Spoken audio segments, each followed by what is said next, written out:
Hello, I'm Sunny Williams. I'm up here on the International Space Station. So this is Node 2. This is a really cool module. Of course, most of these modules you'll see they have 4 sides and they're put together. That way we could sort of work on a flat plane, either a wall, a floor, another wall, or the ceiling. But you know, again, all you have to do is turn yourself and your reference changes. The reason I'm bringing that up is because this is where 4 out of 6 of us sleep. And so people always ask about sleeping in space. Do you lie down? Are you in a bed?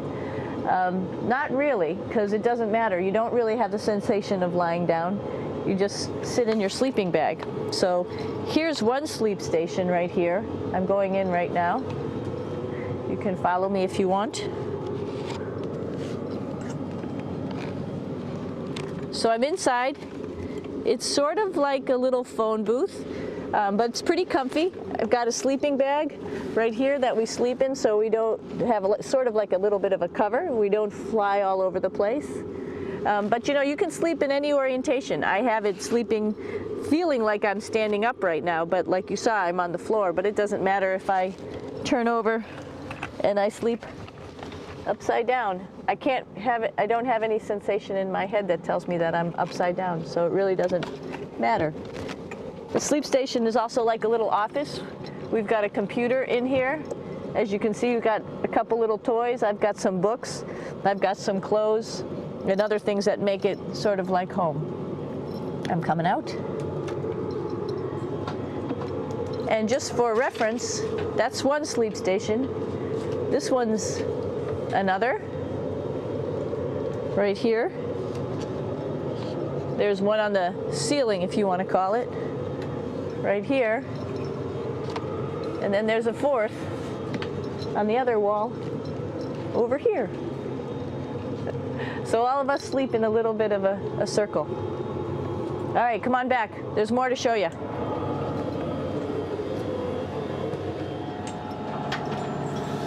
I know that there's some questions about how to use the bathroom and how do you actually live in space like normal, like at home. I mentioned real quickly about getting up in the morning and brushing your teeth and washing your face. Well, how do you do that?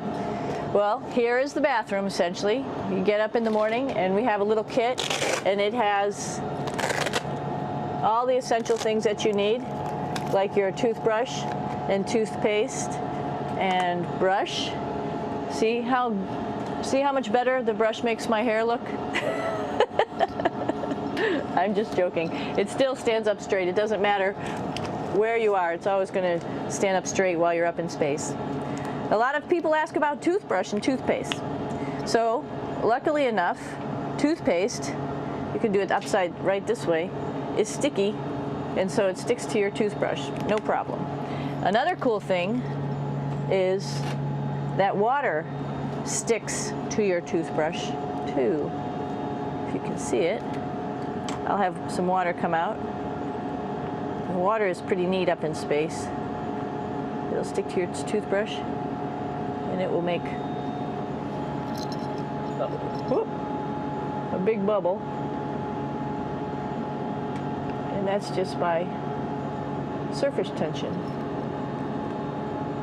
And then you can drink it.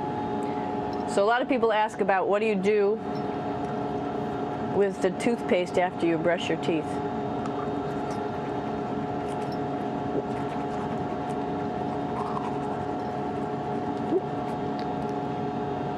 Two options. Swallow it, and it's sort of like mouthwash, but it tastes a little gross. Or you can just spit it out in a paper towel, and then you don't have to worry about it. Swallowing thing I wouldn't recommend at home. I'm only up here for 4 months, so it's not that bad. One of the most pressing questions about living in space, of course, is the bathroom. So let's take a look at that little piece of work. Come on in.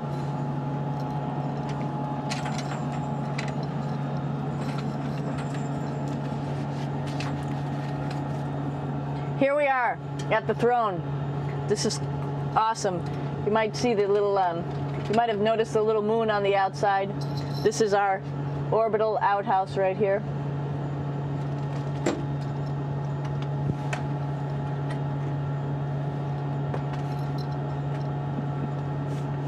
And of course, it serves for two functions.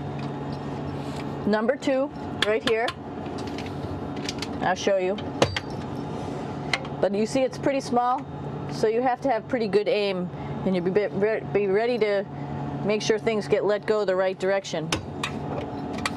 And it smells a little bit, so I'm closing it up. And that's of course for number two. And this guy right here is for number one. So they're sort of two slightly separate functions, but you can do a little, essentially both, by hanging on right here and doing number one and number two. I might add it's color coded so you really don't get it mixed up, which is nice. This is yellows for number one.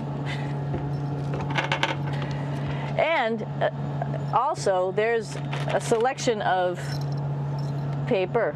People always ask about toilet paper. What do you do with toilet paper? What kind of toilet paper do you have? We have gloves just because sometimes it does get messy. We have some Russian wipes, which are a little bit coarse if you like the coarse type of toilet paper. We have some nice tissues, which are nice and soft if you like soft toilet paper. We have Huggies, just for any cleanup. You know, we were all babies once, and this sort of helps. And then if things get really out of control, we have disinfectant wipes, just to make sure we clean up here. Because, you know, just like the water I showed you, the number one stuff can sort of go all over the place if you don't aim correctly. And did I mention both of these have a little bit of suction, so they should keep things going in the right direction. But like I said, sometimes things get a little out of control if you are out of control yourself flying around. So we have lots of protective stuff. And of course, you do have your privacy. There's a little door, so other people know that you're in there. Here's a pretty cool place. This is sort of like in your house where everybody meets in the morning. After you wash your face, brush your teeth, you want to find something for breakfast. And this is our kitchen. You might notice there's all sorts of foods here. It's like opening the refrigerator. You got all your different stuff that you want to have: drinks, meats, eggs, vegetables, cereals, bread, snacks. And that's a good place. That's where you find all the candy. Side dishes, and then some little power bars just in case. So we have all this type of food. Some of it is dehydrated, and so we have to hydrate it, fill it up with water. Some of it is already made, and then all we have to do is heat it up. So something like this, I'm pulling out barbecued beef brisket. Pretty yummy.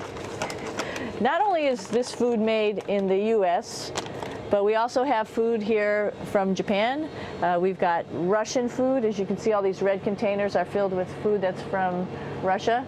And then we get some of our specialty stuff, some things that we like, some of our favorite stuff that your family can send up. In fact, I like fluffernutters, and so I got sent up some fluff so I could make my fluffernutter with peanut butter. So you have a lot of food up here, no problems. Now, I'm going to say where we are. So right now, we're in the Japanese laboratory.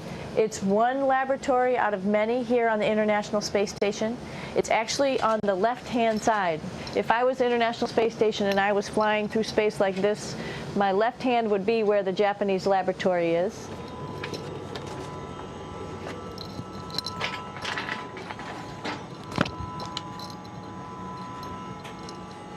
So now again, we're on the right-hand side, all the way on the right of the International Space Station. This is Columbus, the European module. It has science experiments all over. You could see it looks a little bit crowded. And here we do a lot of our medical experiments.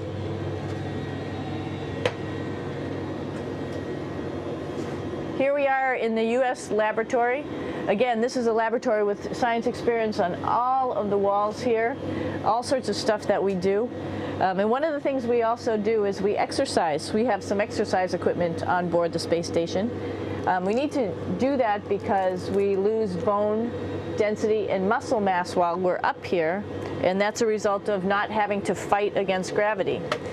So how we keep ourselves in shape are with a bike, a treadmill, and a weightlifting machine.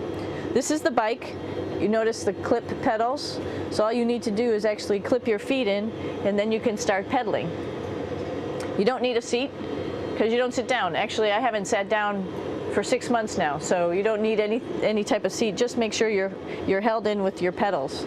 You probably see that the bike bounces around a little bit. As I move it, it's not steady and held to the wall firmly. And the reason for that is the space station is pretty big. You saw that there's also solar arrays on the space station. If we start putting any forces into the space station, it's going to make those solar arrays bounce around a little bit. So to prevent that, the machines bounce around a little bit, move around a little bit, and that way we don't put any forces onto the structure of the spacecraft out to the solar arrays. All right, a little farther on. Come on.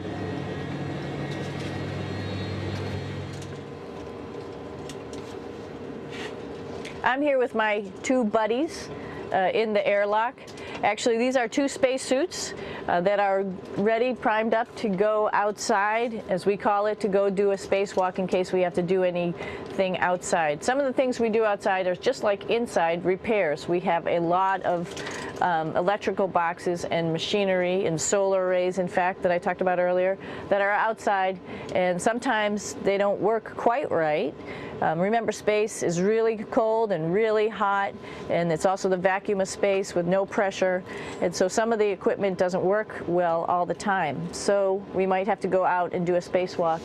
Right behind me is actually the hatch that you go out into space, and right now we have it filled up with a couple other spacesuits because we've got 4 of them up here and some of our tools. But right behind here is the hatch in which you actually go right outside into the vacuum of space. The spacesuit is pretty big, as you can see. It's like being a football player. Part of the reason it's so big and bulky is because of this backside, this backpack. It's like going on a hike with a backpack, but the backpack and the suit weighs about 300 pounds. Luckily in space, nothing really weighs anything, so you don't feel that it's so heavy. But we need to have such a big suit because that guy back there is essentially the heart of the spacecraft. I call this actually a spacecraft. It has all the oxygen for you. It has all the carbon dioxide removal system for you. It also has a heating and cooling system to make sure to regulate our body temperatures while we're outside. It also has a computer, so it tells you on a display here if there's anything that's going wrong with the suit, if we're running out of oxygen, if we have too much carbon dioxide, or any type of electrical problem. So it's a pretty awesome little spacecraft, and actually got to go out, use my little spacecraft a couple times, and it worked like a charm. Lucky that it works very nice. You might want to see what the helmet looks like. It's pretty cool too. We don't usually go out like this, so you usually can see when the helmet's open. So you can see what it looks like inside. Somebody's little head would be inside of here. So you can see, you can turn your head all the way around while you're inside of there, but the helmet stays still. So that's determines how far you could see. And it's usually pretty sunny out there, so we have to wear our sunglasses, and this is our sunglasses right here, which make you look pretty cool.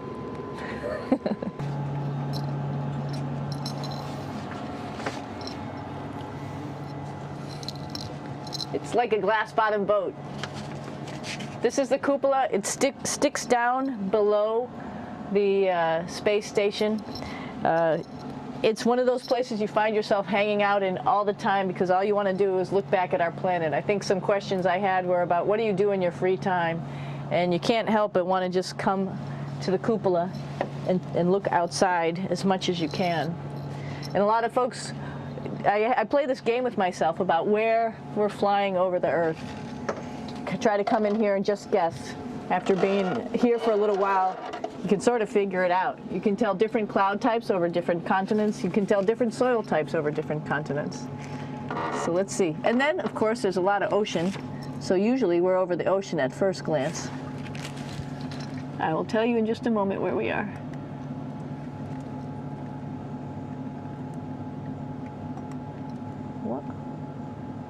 There we go. So right now we are right over Africa. It's a little bit cloudy, as you can tell, but we're right over the continent of Africa. Hey, what's that? I think that's a Soyuz spacecraft. That's the spacecraft that's taken us home to planet Earth today. Oh my gosh.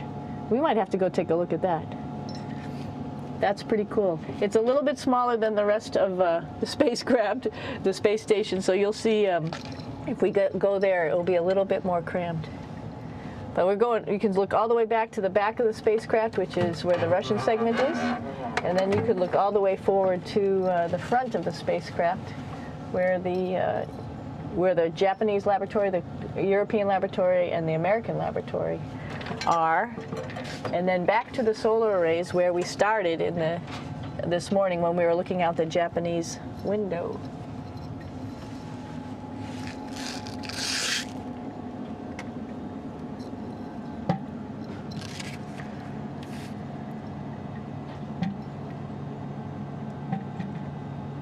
So other questions that were here are, what would you recommend as a job, and to what type of person would want to be an astronaut? I think people who would like to explore, of course people who like math and science, that's what this is all about. We have people in the office who are doctors, teachers, veterinarians, engineers, pilots, so all sorts of people become astronauts, and I think if you see it's just sort of cool, so I think people who like to do a little adventure and like to do cool stuff probably usually become astronauts. Hey, one thing I didn't show you, or I talked about but I didn't show you, was the exercise, another piece of exercise device, which is the advanced resistive exercise, and that's what this is right here. This is ARED, and you could probably see this bar. Let me just do a little bit of maneuvering here. Stand by. You have to set it up just like at any other gym.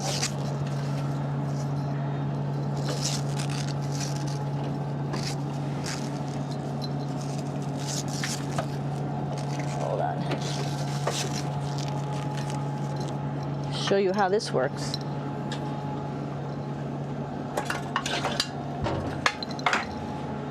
So you can see you can change your attitude just by going from one module to the next, going up from the cupola down here. This is what we call the ARED, and with this you can lift weights based on vacuum in these cylinders, just like you do at home at a gym. For example, if I wanted to do a squat, I could do it like this. Oops. I should need some weight on this thing. I'm not lifting with anything, so it's too easy.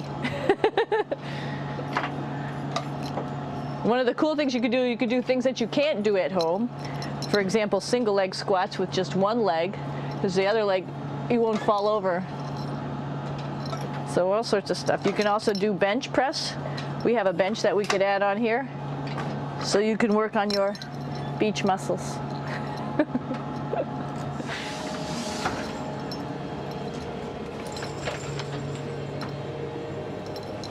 Hey, Aki, what are you doing down there? Crashing things. This is one of the cool things about space, too. It sort of looks like there's a big old hole here, but you don't even think twice about it. You can just jump over the hole, or if you want, you can go jump into the hole. I'm coming down. Woo!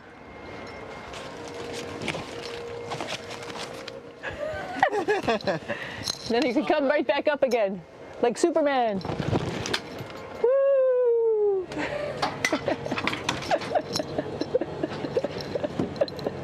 We're lucky we have a really cool big space station that you can fly around in.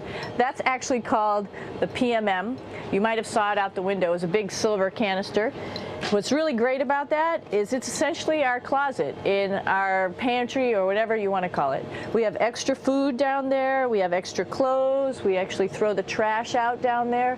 So it's nice and organized, and we have all of our stuff that we need while we're working in all these other modules all stowed in this location down here. And it's a lot of fun to play in. So we're going into the Russian segment. Be ready. You don't need a passport either.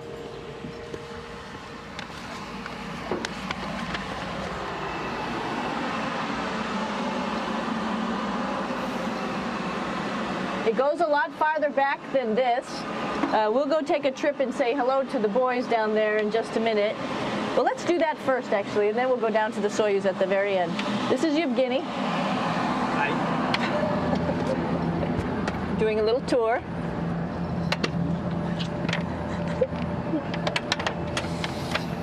This is the FGB, and what's cool about this module, it is actually the very first piece of the space station that came up in 1998. The space station has been around for about now manned for 12 years, but it's been up in space for about 14 years. And this was the very first. It is like the Russians' PMM. It has a lot of storage, as you can see.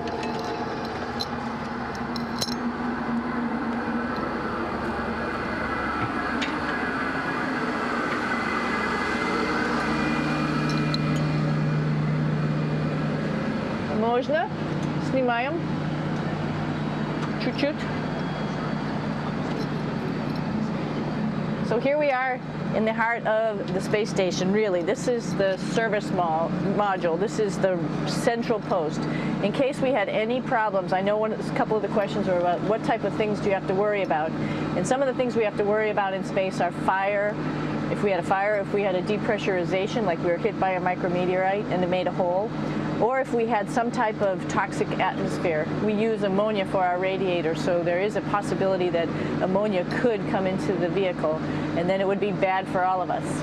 If we have any of those problems, we come right here, which we call the central post. It is the main heart of the space station. It was also the first computers that came up here that ran the space station, and so behind this wall right here are these main computers. So we gather here as a group of 3 or 6 and then figure out how we're going to either fight the fire, patch the hole, or solve the toxic spill. And what's cool about this module, of course, it's the central post. It also has great windows right down toward Earth. It has controls to fly in visiting spacecraft if they need some assistance right here. It has Russian computers as well as American computers to help us control anything we need to on the space station. It's a couple of our crewmates back there, Oleg Novinsky on the right and Yuri Malenchenko on the left. And there's also a second bathroom here, which is really cool because 6 of us going to one bathroom is really tough. And so there's one bathroom here and one bathroom on the other side where I showed you. And you can probably see on the wall behind Oleg and Yuri some of the heroes of the space program. Korolev, Sergei Korolev, who was a chief designer of putting men into space, and of course on the right-hand side, Yuri Gagarin, the first man to go into space. So just reminds us of our roots. Yuri, what are you doing? Что делать? Coffee. Making coffee. Yeah. Oh, black coffee. Yeah. Looks good. Okay. Спасибо. We're going to check out our Soyuz real quick. Make sure it's ready to go. All right, back to the Soyuz.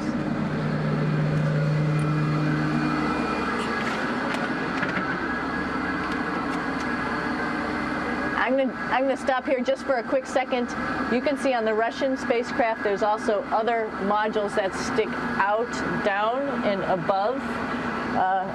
Right here is, let's see, I'm trying to be oriented. That's a place where we do spacewalks from for the Russian side. There's Russian spacesuits in here, and also a visiting vehicle which brought fruits and vegetables and becomes a trash container when we undock. Up on this side is also a future place where they're going to do spacewalks from, and connected to it is Kevin's, Oleg's, and Yevgeny's Soyuz spacecraft. And now let's go see ours. Whoa! Извините, No problem. это пробка.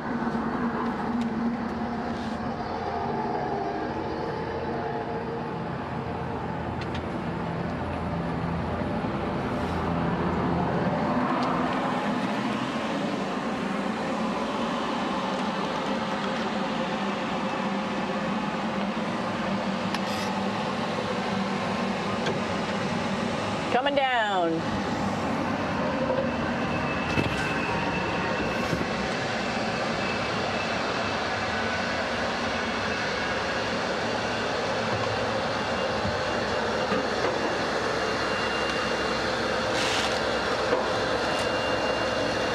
little tricky getting in here.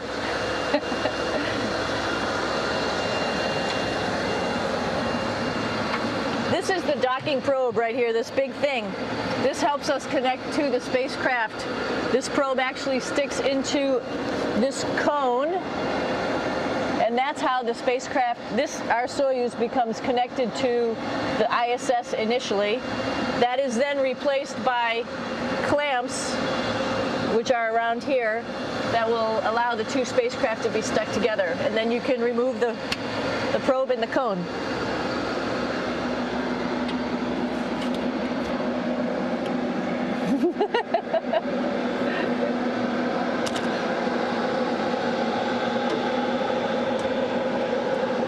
You okay? All right, so here we are in the Soyuz. This is what we call the BEO, the living compartment, Bytovoy Otsek in Russian. It also has a little bathroom. It's not as good as the other bathrooms, so we try not to use it too much. It has drinking water in it if we need something to drink. And then, of course, it's filled up with a lot of cargo for us.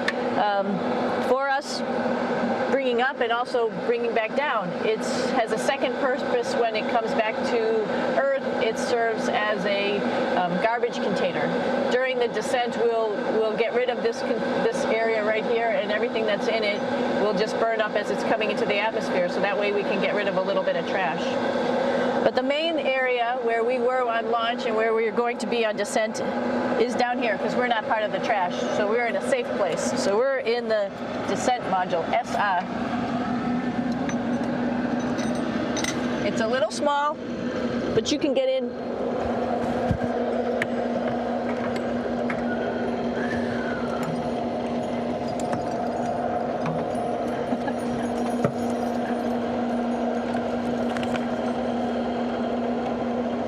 Not sure how well you could see in here. Hold on for a second. I'm going to turn it up this way, just so you could see the hatch and you could see Kevin. It's a little bit small, but we'll come in and show you around. You coming in? Probably not. Okay.